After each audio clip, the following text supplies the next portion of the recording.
the team that stands for New Mexico.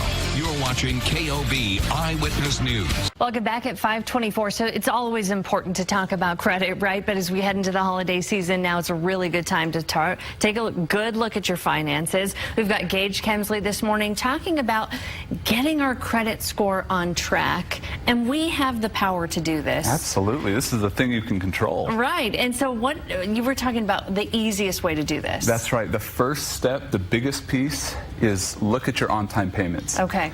If you miss a payment, man, that can hurt you a lot. I think of this like a club that we can all be a member of, a really elite club called the Good Credit Club. The #1 rule in the Good Credit Club, we have got to make our dues on time. Yeah. If we miss a payment, man, that can get us kicked out. We don't want that. Another advice is to move debt.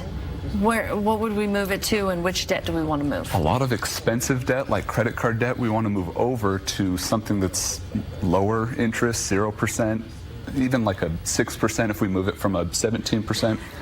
I guess what I'm trying to say is we just need to take control of as much of that as we can. Okay, start tackling it. Absolutely. But only if you're going to be paying it off, or? Well, you know, if you have a huge credit balance, it's better to start somewhere. You got to get the journey of 1,000 miles starts with a single step, doesn't it? Okay. We want to make sure that that's in place. Okay. And is having more than one credit card a good or a bad thing? That's a good question. It can depend. A lot of people don't have the discipline for having multiple credit cards, and you probably should stay away.